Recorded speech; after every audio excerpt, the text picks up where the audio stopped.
বসন্তকাল আসলে পরে গাছগাছালির মজা, সবাই মিলে উড়িয়ে দিল কিশলয়ের ধ্বজা।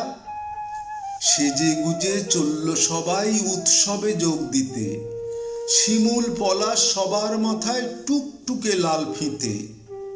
কৃষ্ণচূড়ার আগুন রঙের ওড়না চুড়িদার, রাধা চূড়ার মতন আছে স্বর্ণকুঁড়িকার।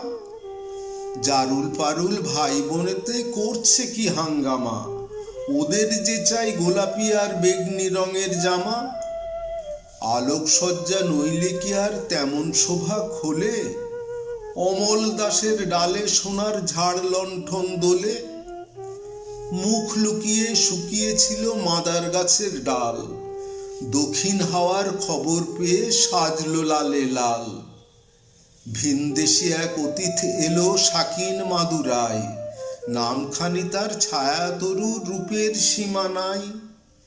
রুদ্রপলাশ নামটি বড্ড কঠিন এবং ভারী, কমলা রঙের পাগড়ি তাহার কেমন মনোহারী।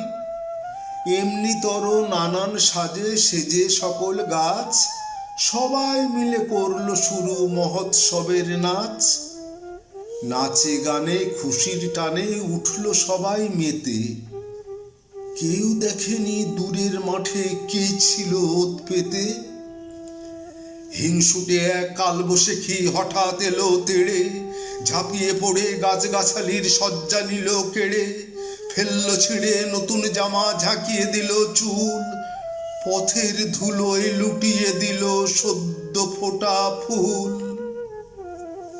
ধ্বংসলীলা সাঙ্গ করে উধাও হলো শেষে, কেন এমন দুঃখ এলো হাসি খুশির দেশে। আসলে কি এমনি করেই জীবন ধারা বয়, সুখের ভীষণ কাছেই থাকে দুঃখ পাবার ভয়। ফুল ফোটানোর মাসেই আসে কালবৈশাখীর হানা, বিপদ কোথায় লুকিয়ে থাকে যায় না তাকে জানা।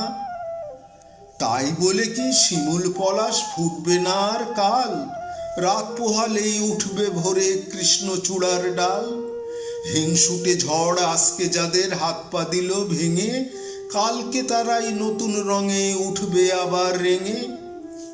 না হয় আবার ঝড়ের হাতে দুঃখ পেতে হবে, ফুল ফুটিয়ে যাবেই তারা বসন্ত উৎসবে। ফুল ফুটিয়ে যাবেই তারা বসন্ত উৎসবে।